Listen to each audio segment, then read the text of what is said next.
Presiden itu boleh loh kampanye. Presiden itu boleh loh memihak. Boleh. Menteri juga boleh. Semua itu pegangannya aturan. Aturan, kalau aturannya boleh ya silahkan. Kalau aturannya nggak boleh, tidak. Udah jelas. Presiden tidak boleh, boleh berkampanye itu boleh. Terima kasih Bapak. Memihak juga boleh.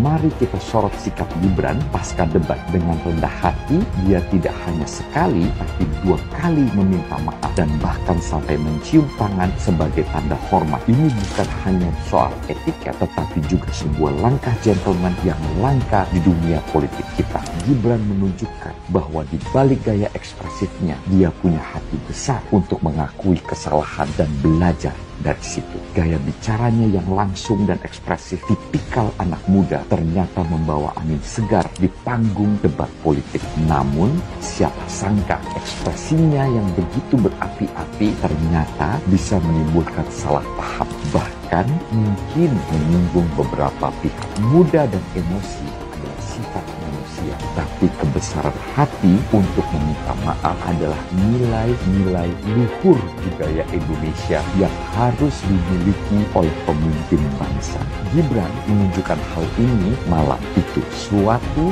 yang gagal disajikan oleh kedua capres setelah memperolok Bapak Prabowo dalam debat yang lalu. Perilaku ini bukan hanya tentang sopan santun, tetapi juga tentang kedewasaan emosional dan tanggung. Saya tidak akan pernah bosan-bosan membahas hilirisasi. Dengan hilirisasi, kita akan keluar dari middle income trap. Dengan hilirisasi, kita akan meningkatkan nilai tambah di dalam negeri. Dengan hilirisasi, kita akan membuka lapangan pekerjaan seluas-luasnya. Semua masalah ini adalah tantangan zaman now. Membutuhkan solusi zaman now. Terima kasih Prof. Mahfud, Gus Muhaimin. Semoga debat malam ini memberikan gambaran tentang kemana arah bangsa ini akan melangkah. Sekali lagi, tantangan zaman now membutuhkan solusi zaman now. Tentunya anak-anak zaman now perlu lebih banyak lagi dilibatkan. Terima kasih Pak Prabowo sebagai salah satu senior dan teladan yang paling banyak melibatkan anak-anak zaman now. Langkah awal menuju Indonesia Emas, datang ke TPS, coblos nomor 2, Prabowo Gibran.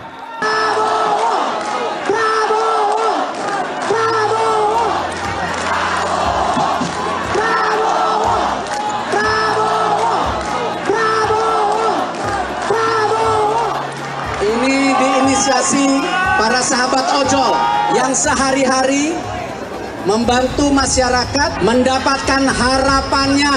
Harapan ibu menitipkan anaknya untuk berangkat sekolah dengan selamat.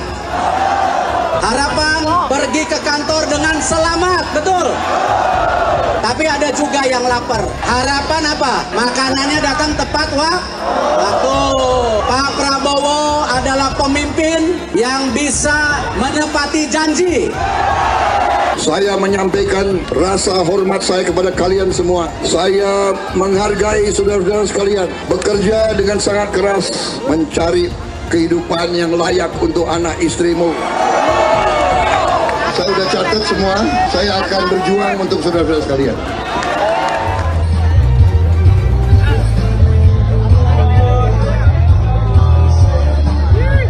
Alhamdulillah, saya diberi nilai 11 dari 100. Itu nilai luar biasa. Pertama kali dalam hidup saya terima nilai itu.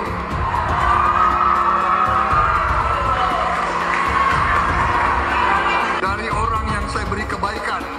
Sekjen PDI Perjuangan Hasto Kristianto menyatakan kubu Ganjar sudah mulai menjajaki kemungkinan koalisi dengan Anies Baswedan di Pilpres 2024. Ia juga mengaku sudah berkomunikasi dengan Yusuf Kala. Kalau gitu, Mungkin nggak kubu Ganjar bersatu dengan kubu Anies untuk mengalahkan Prabowo? Ya tentu saja mungkin. Saat ini suara Prabowo memang jauh di atas kedua lawannya. Tapi kalau pemilu berlangsung 2 putaran, selalu terbuka kemungkinan keduanya bersatu untuk menyingkirkan Prabowo. Tapi masalahnya, ini juga bukan pekerjaan yang mudah. Demi kekuasaan, para ketua umum dan pimpinan mungkin saja memutuskan bersatu, dan komposisi capres-cawapres akan ditentukan perolehan suara di putaran pertama. Tapi, keputusan elit ini sangat bisa dibongkar oleh penolakan di level akar rumput. Kaum elit partai bahkan bisa dituduh sebagai pengkhianat. Hubungan pemilih PDIP dengan pemilih PKS atau dengan kubu 212, Rizik, FPI, bukanlah sesuatu yang bersifat harmonis untuk jangka waktu yang lama. Bahkan di dalamnya ada muatan kebencian. Ayo kita bersama-sama mendukung Prabowo Gibran untuk menjadi presiden dan wakil presiden di pemilu yang akan datang. Kenapa saya mendukung 02 Prabowo? Hotman Paris adalah pengacara keluarga dari Prabowo selama puluhan tahun. Hotman Paris juga pengacara dari adiknya Hasim Joy Hadikusuma selama puluhan tahun dalam berbagai masalah bisnis sejak krisis moneter. Saya kenal benar watak keluarga tersebut. Saya tahu kualitas dari keluarga tersebut. Maka saya yakin menentukan pilihan saya. Mudah-mudahan seluruh advokat di seluruh Indonesia sependapat dengan saya, dukung 02. Anies, Caimin, Ganjar, Mahfud, udah deh, kalau mau kampanye, kampanye aja. Gak usah pakai nyindir. Bagian tugas kalian itu kampanye untuk menyaring simpati masyarakat supaya kalian dicoblos. Gak usah pakai nyinyir, karena kalian bukan akun gosip. Yang disampaikan oleh Mas Anies, sebagian besar yang disampaikan oleh Pak Ganjar itu kebohongan, itu fitnah. Saya lanjut ke Pak Anies, dan ini paling banyak bohongnya, ya, paling banyak bohongnya. Ini bengis sekali ini pernyataan, bengis dan jahat, hanya untuk tujuan menjatuhkan Pak Prabowo, kemudian menggunakan data palsu dan bohong. Dan publik itu sudah mendengarkan pernyataan bohong itu. Dan sebagian publik itu sudah mengkonsumsi pernyataan bohong itu. Dan itu berbahaya. Itu pernyataan bohong yang luar biasa. Kinerja Kementerian Pertahanan. Pertanyaannya sekarang terkait dengan pertahanan, berapa skor yang Bapak berikan atas kinerja Kementerian Pertahanan yang dipimpin oleh Bapak Prabowo? Silakan Pak Ganjar. 5 juga. Skornya justru di bawah 5, Mas Ganjar. Kalau 5 itu ketinggian, Pak Ganjar. Terima kasih, Pak Ganjar. Anies gak usah takut. Disebut aja angkanya berapa gitu loh. Kayak saya gitu loh. Jangan di bawah 5, sebut aja berapa. 11, Mas. Dari 100. Jangan hutang itu digunakan untuk kegiatan yang non-produktif. Misalnya, hutang dipakai untuk membeli alutsista bekas oleh Kementerian Pertahanan. Itu bukan sesuatu yang tepat. Justru kita harus sebaliknya kita kerjakan. Pak Anies, saya kira Pak Anies perlu belajar ekonomi lagi, ya kan? Karena beberapa hari yang lalu calon wakil presiden Bapak menyampaikan negara kita tidak dalam keadaan perang, sehingga untuk apa kita harus beli alat-alat perang.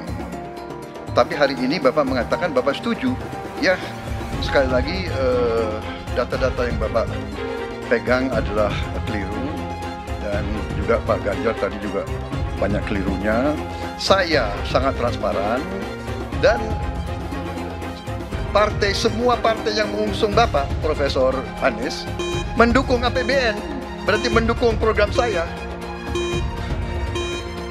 Termasuk PDIP. Ini bukan soal pribadi, ini soal negara, ini soal policy. Penjelasannya ya di tempat ini, bukan di ruang-ruang tertutup yang tidak diketahui oleh publik.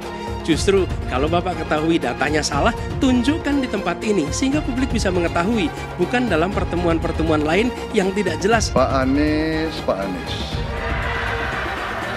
Saya tidak bicara tertutup, saya bicara di Dewan Perwakilan Rakyat, di mana semua partai yang mengusung Bapak hadir dan menyetujui yang saya ajukan, Bapak cinta atau tidak dengan negara ini? Masa kita mau buka semua kekurangan kita, semua masalah kita buka di depan umum? Apakah itu pantas? Di negara yang baik, di negara maju, masalah rahasia ada, Profesor. Jadi bohong, saya tidak minta tertutup. Saya terbuka, Komisi DPR terbuka. Sesudah keputusan MK, dan kemudian di MK dibentuk MK yang hasilnya mengatakan bahwa terjadi pelanggaran etika berat yang menyebabkan keputusan yang dibuat oleh MK secara etika bermasalah. Sesudah Bapak mendengar bahwa ternyata pencalonan persyaratannya bermasalah secara etika, pertanyaan saya, apa perasaan Bapak ketika mendengar bahwa ada pelanggaran etika di situ? Bagaimana perasaan Mas Prabowo? Soal etik. Enggak semua etik. Oposisi itu penting dan sama-sama terhormat. Sayangnya tidak semua orang tahan untuk berada menjadi oposisi. Oke? Seperti sampaikan Pak Prabowo tidak tahan untuk menjadi oposisi. Apa yang terjadi? Beliau sendiri menyampaikan bahwa tidak berada dalam kekuasaan membuat tidak bisa berusaha. Karena itu harus berada dalam kekuasaan. Pak Prabowo, terima kasih Pak. Saya tahu visi beliau, mimpi beliau. Beliau adalah tokoh ya yang genuine.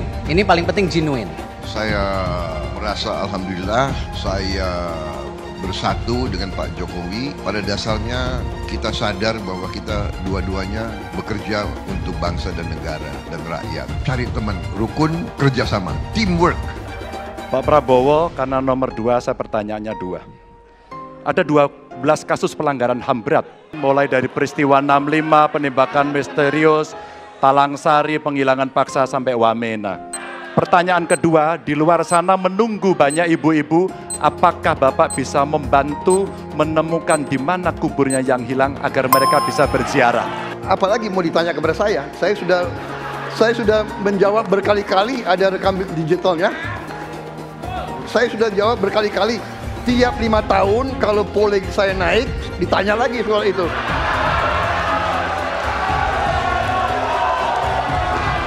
Ya, membela saya, saudara sekalian.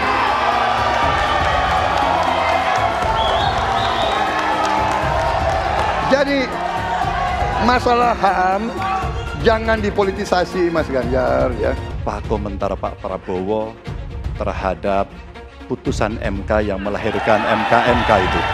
Itu aja. Ini Mahkamah Konstitusi, aturannya sudah jelas. Kita juga bukan anak kecil. Rakyat kita juga pandai, rakyat kita lihat, rakyat kita tahu. Mas Ganjar, kita tahulah ya bagaimana prosesnya ya. Yang intervensi siapa? Ya kan? Yang intervensi siapa? Tapi intinya adalah kita tegakkan konstitusi, kita tegakkan undang-undang, kita perbaiki yang kurang sempurna, dan kita patuh kepada komitmen undang-undang itu sendiri. Kita harus membuat yudikatif kuat, dan saya berkomitmen untuk memperkuat itu. Manakala saya menerima mandat dari rakyat, saya akan memperbaiki kualitas hidup semua hakim-hakim di Republik Indonesia, semua pekerja di sekitar pengadilan, dan semua penegak hukum akan saya perbaiki kualitas hidupnya, gajinya diperbaiki, supaya mereka tidak dapat diintervensi, tidak dapat disogok, tidak dapat dikorup. Itu komitmen saya kepada rakyat Indonesia. Kemungkinan koalisi Ganjar dan Anies Baswedan, apakah itu mungkin akan terjadi? Dukung Ganjar dan Anies tentu punya kecemasan bersama bahwa pemilu kali ini punya potensi kecurangan luar biasa dan potensi penggunaan alat kekuasaan. Saya tetap memprediksi bahwa tetap akan terjadi 2 putaran. Beda nih dengan yang dipropagandakan oleh Prabowo, bahwa pemilu nanti akan berlangsung cuma 1 putaran saja. Sekian puluh persen pendukung Anies kemungkinan di putaran kedua akan pindah ke Ganjar melawan Gibran. Mereka nggak suka Anies menang sebenarnya, tapi lebih tidak suka lagi kalau Prabowo yang menang. Ini juga masuk akal. Jadi prediksi saya, di putaran kedua nanti, kalau kubu Ganjar yang lolos, maka sebagian besar pendukung Anies juga akan lari ke Ganjar. Ini masuk akal sih, karena pendukung Anies kebanyakan adalah pembenci Jokowi. Meskipun sebagian besar dari mereka dulu adalah pendukung Prabowo. Tetapi dengan adanya Gibran yang sekarang ada di samping Prabowo, maka kebencian mereka terhadap Jokowi akan semakin tinggi. Dan lebih baik buat mereka memilih yang buruk dari yang terburuk, yaitu Ganjar Pranowo. Kita di Solo menang, kemudian ditarik ke Jakarta, gubernur sekali menang, kemudian 2 kali di pemilu presiden juga menang. Mohon maaf Pak Prabowo, kelihatannya setelah ini jatahnya Pak Prabowo. Calon yang saya pilih, saya katakan di sini ya, saya yang pilih, saya yang minta, saya yang memilih. Tidak ada itu dinasti-dinastian. Kalau dinasti merah putih, apa salahnya? Kalau dinasti patriotik, apa salahnya? Tim Prabowo Gibran, Koalisi Indonesia Maju mengatakan, kita akan lanjutkan pembangunan yang sudah dilaksanakan oleh Presiden Jokowi.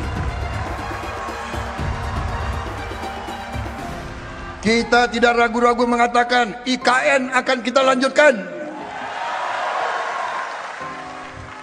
BPJS kita lanjutkan. Kartu Prakerja kita lanjutkan. Kartu Indonesia Pintar kita lanjutkan. Hilirisasi kita harus lanjutkan dan akan kita sempurnakan, akan kita tingkatkan saudara-saudara. Karena hilirisasi adalah masa depan bangsa Indonesia. Sebelum saya dipanggil Yang Maha Kuasa, saya ingin melihat bangsa Indonesia menjadi bangsa yang makmur. Saya tidak mau lihat ada kakek-kakek umur 70 tahun masih menarik becak untuk cari sesuap nasi. Saya ingin memberi yang terbaik untuk rakyat saya yang saya cintai.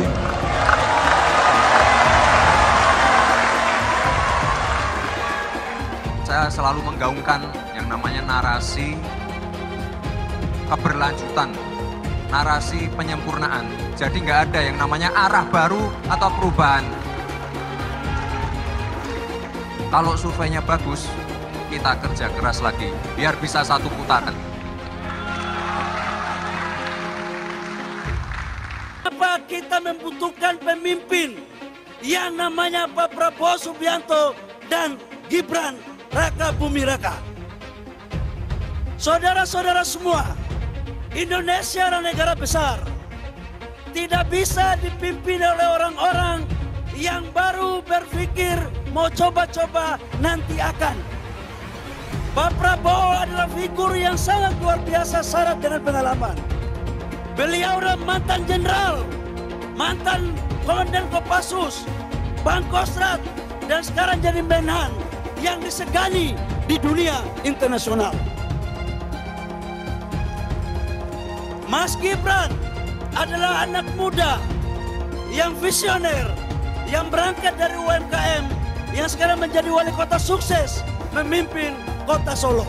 Kalau ada capres-capres atau cawapres yang menyinggung kita, jangan kita tanggapi berserius terlalu. Kita happy aja, kita santai saja. Biasanya kalau yang sudah mau kalah itu panik dan bawaannya marah-marah saja. Itu biasanya marah-marah saja terus. Dan kalau yang menang itu biasanya senyum-senyum saja. Dan insya Allah saya yakinkan Prabowo Gibran insya Allah akan memenangkan pertarungan Pilpres pada 2024 tanggal 14 Februari. Setuju?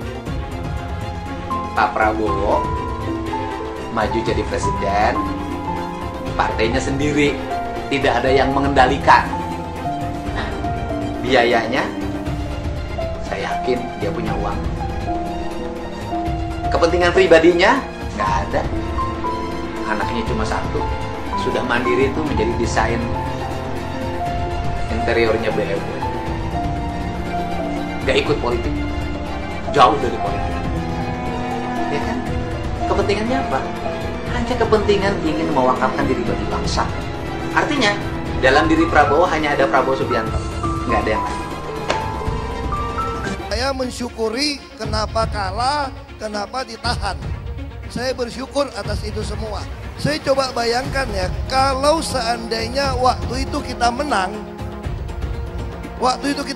gitu ya, hari ini belum tentu kita bisa nikmati seperti ini. Kita bersyukur 5 tahun Tuhan izinkan kasih ke orang yang pintar ngomong untuk kerja. Coba kalau kita bayangkan gitu ya, kalau kemarin saya masih jadi gubernur, ini saya udah turun ini. Tapi yang pintar ngomong itu dikira orang hebat kan? Ini lebih berbahaya tahun 2024, langsung ketahuan karakternya. Langsung ketahuan itu. Di saya juga ada kutipan Pak di kamar saya Pak. Tulisannya, Jakarta telah mengambil keputusan yang fatal. Jangan hanya konsentrasi pada pembangunan benda-benda mati yang indah difoto dan bisa ditunjukkan dalam 5 tahun hasilnya. Kalau kita mau menilai sebuah janji, maka lihat janjinya, lalu lihat kenyataannya. Dulu janjinya apa ya? Dan ini aneh, betul-betul aneh. Ini bukan kampanye, tapi saya sampaikan sini. Di satu sisi menyiapkan jalur-jalur air untuk dikirim ke laut, di sisi lain di lautnya dipasang dengan pulau reklamasi, tinggal tunggu waktu jadi rob, air balik. Dan ini melawan sunnatullah. Kenapa? Air itu turun dari langit ke bumi, bukan ke laut. Harusnya dimasukkan ke dalam bumi, masukkan tanah. Di seluruh dunia air jatuh itu dimasukkan ke tanah. Bukan dialirkan pakai gorong-gorong raksasa ke laut. Jakarta telah mengambil keputusan yang fatal. Bukan banjir, itu memang parkir air. Bukan banjir, itu memang parkir air. Masyarakat berkeliling dengan membawa toa untuk memberitahu semuanya, termasuk sirine. KAIBON 82 miliar. Apa alat transportasi yang dimiliki oleh hampir setiap orang? Alat transportasi yang dimiliki semua orang adalah kaki. Kalau seandainya orang Jakarta percaya Pak Anies jadi gubernur pun, saya berani jamin kok dia akan lakukan normalisasi yang sama seperti saya lakukan kok. Gak usah bohong lah. Ketika air sampai di muara, maka siap untuk dipompa ke laut. Pancasila Soekarno, ketuhanan ada di pantai. Anak Tuhan dari mana? Kalau Yesus anak Tuhan, bidangnya siapa? Besok di seluruh wilayah Indonesia akan katakan dan Iblis hanya menggoda orang yang beriman. Makanya jarang-jarang orang kafir kerasukan setan. Yang kerasukan setan itu orang baik-baik. Jarang, saya belum pernah nengok Cina kerasukan setan. Pernahkah Ahok itu kerasukan setan? Enggak, setannya juga. Karena sesama setan jarang saling menggoda. Karena di salib itu ada jin kafir. Karena di salib itu ada jin kafir. Karena di salib itu ada jin kafir. Haleluya. Kepalanya ke kiri apa ke kanan? Kepalanya ke kiri apa ke kanan? Tetap percaya salib itu lambang mulia, bukan jin. Kok ketawa? Aku nggak nyindir siapa-siapa loh. Saya nggak pernah mundur untuk kebenaran, keadilan, kejujuran. Dan peri kemanusiaan, gue nggak pernah mundur. Dan gue nggak pernah takut juga sama lu. Siapapun yang rasis, gue akan hadapin. Gue bilang. Karena rasis itu tidak berperi kemanusiaan. Sama saya ditanya dulu kan, kamu nyesel nggak statement kamu di Pulau Seribu sehingga masih masuk penjara? Tidak pernah nyesel, karena saya mengatakan kebenaran. Relawan Anies yang mayoritas pengasuh khilafah, seperti kadrun FPI dan HTI, ingin melengsarkan Pak Jokowi. Dengan menggunakan politik identitas, relawan Anies akan menggulingkan Jokowi. Tapi pendukung Anies lupa bahwa 82% penduduk Indonesia suka dengan kinerja Pak Jokowi. Ingat, di belakang Anies ada ormas pengasuh khilafah, seperti FPI, HTI, PA212. Saya yakin sebentar lagi karma Ahok akan mengejar Anies Baswedan. Kalaupun Prabowo terus mengklaim bahwa hanya dialah yang mirip dengan Jokowi, ya itu kan klaim aja. Saya aja bisa kok klaim kalau saya mirip dengan Tom Cruise. Tapi itu kan klaim, orang lain pasti banyak yang nggak setuju. Saya sendiri heran dengan banyak orang yang menyamakan Prabowo dengan Jokowi. Sama apanya? Secara karakter itu udah jelas beda. Secara sifat juga beda. Pak Jokowi orangnya dingin, bisa menahan emosi, sedangkan Prabowo meledak-ledak dan temperamental. Dari situ aja kita bisa melihat perbedaan yang begitu besar dari seorang Prabowo dan Jokowi yang jelas nggak akan sama. Perbedaan karakter dan sifat inilah yang nggak mungkin bisa disamakan antara Jokowi dan Prabowo. Kalau misalnya Prabowo sekarang sibuk muji-muji Jokowi terus, itu karena dia ingin memanfaatkan nama Jokowi yang tingkat kepuasannya tinggi supaya dia itu menang. Itu aja. Nanti kalau sudah menang juga seperti kata peribahasa, habis manis sepah dibuang. Lagian kalau Pilpres 2019 Pak Prabowo yang menang, pertanyaannya, maukah dia merangkul Jokowi seperti Jokowi merangkul Prabowo sekarang? Saya rasa sih enggak ya. Pak Prabowo itu tipikal orang yang enggak mau kalah. Perhatikan aja waktu dia kalah di Pilpres 2019, ngamuknya kayak apa? Sehingga pendukungnya bikin kerusuhan di depan KPU dan akhirnya jatuhlah korban jiwa. Itu logika sederhana. Dimanapun dalam sebuah instansi, ketika terjadi pergantian pucuk pimpinan, pasti akan diikuti pergantian gerbong besar-besaran. Wajar aja, karena untuk menjalankan sebuah organisasi, orang-orangnya harus yang sudah dikenal dengan dekat, bukan orang-orang yang baru mendekat. Memangnya Pak Prabowo mau ketika dia berkuasa nanti di sampingnya ada seorang Jokowi? Nehilah. Prabowo juga paham bahwa matahari kembar dalam kekuasaan itu merepotkan. Maka yang akan disingkirkannya pertama kali tentu orang-orang Jokowi yang sekarang membantu dia. Dan menggantinya dengan orang-orang kepercayaan Prabowo yang selama ini bersama dia. Bagaimana bisa memimpin negara kalau emosi presidennya sesuai dengan mood pribadinya dia? Bahaya sekali. Kalau nanti ada ketersinggungan sedikit di dalam hubungan antar negara misalnya, bisa-bisa nanti sibuk perang terus. Lah, belum jadi presiden aja, Prabowo sudah keluar sifat aslinya ngatain Anies, goblok, tolol, hanya karena tersinggung waktu dihajar di debat. Prabowo jelas bukan Jokowi. Itulah kenapa 2 periode di Pilpres 2014 dan 2019 saya tidak milih Prabowo. Selain rekam jejaknya yang kelam dengan pelanggaran hak asasi manusia, juga keterkaitan Prabowo dengan Orde Baru, emosi Prabowo yang tidak stabil itulah yang mengerikan buat saya. Kebayang nggak sih kalau misalnya Prabowo berkuasa, maka akan terjadi pergantian besar-besaran orang-orangnya Jokowi, mulai dari Kapolri, Panglima TNI, bahkan menteri-menteri. Komisaris-komisaris yang sekarang mendapatkan jabatan di era Jokowi tentu akan digantilah dengan orang-orangnya Prabowo. Kalaupun mereka masih dikasih jabatan komisaris, ya dicucu perusahaan saja biar pada nggak ribut semua. Saya dulu milih Jokowi karena melihat bahwa Jokowi punya pandangan luas ke depan bagaimana Indonesia bisa maju dengan pencapaian ekonomi dan kemampuan adaptasinya Jokowi dengan teknologi. Kadang terlihat gemoy, tapi sebenarnya dalam dirinya itu ada sumbu pendek yang akan menyala ketika dia merasa tidak suka. Dan perbedaan paling besar antara Jokowi dan Prabowo adalah cara pandangnya terhadap Indonesia ke depan. Yang terjadi nanti akan seperti Kim Jong-un, Presiden Korea Utara, yang secara persenjataan di negaranya dinilai kuat, tetapi ekonomi masyarakatnya sangat lemah karena uang yang seharusnya untuk memperkuat ekonomi malah sibuk dibelikan senjata.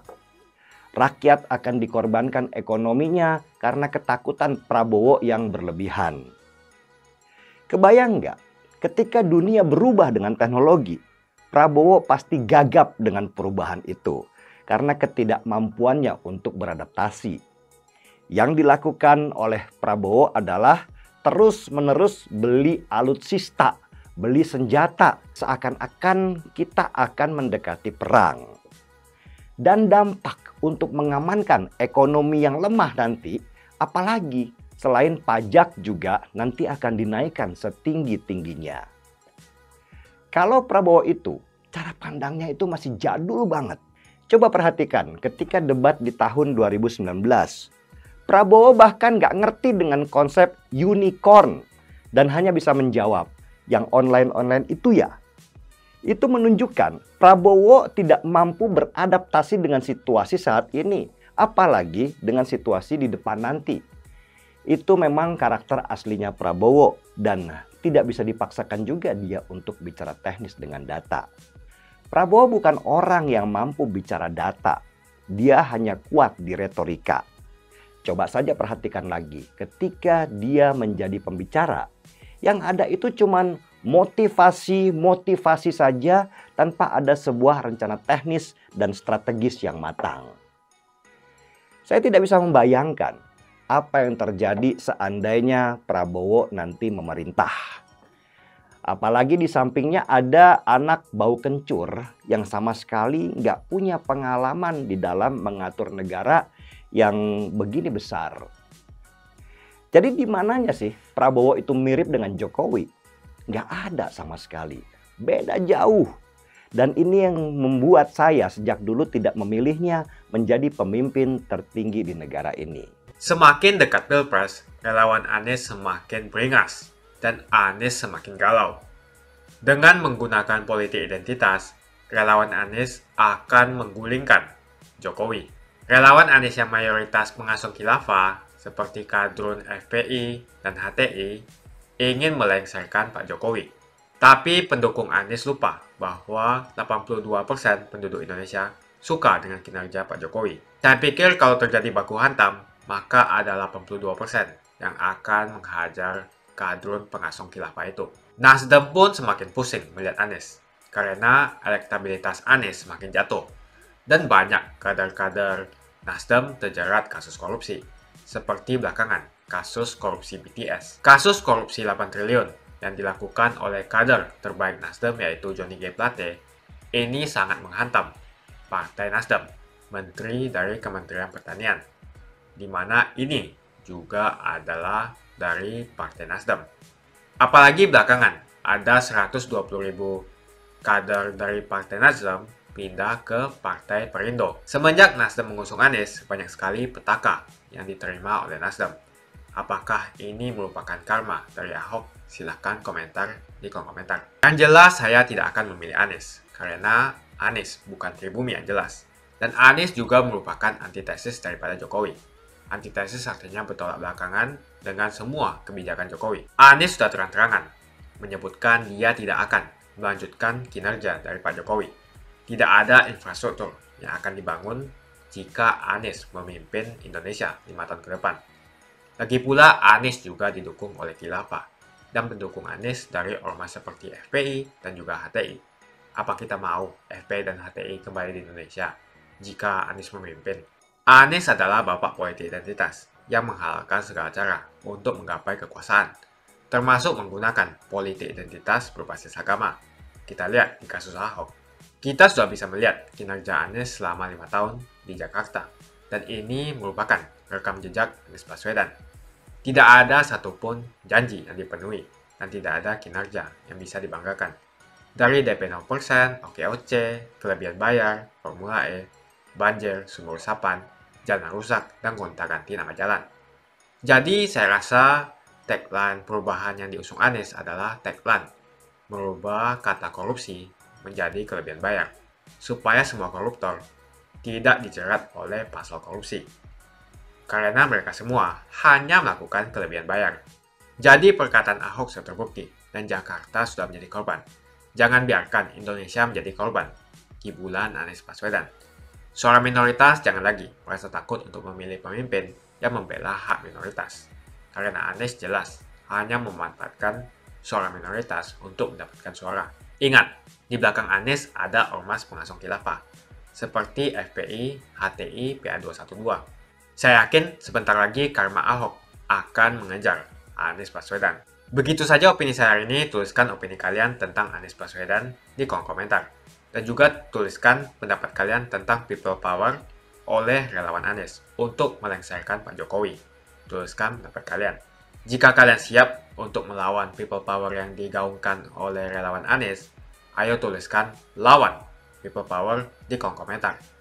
Pastikan Anda semua like video ini dan bagikan video ini ke teman dan family Anda supaya mereka semua mengetahui tentang informasi ini. Tekan tombol subscribe dan bunyikan lonceng notifikasi supaya kamu tidak ketinggalan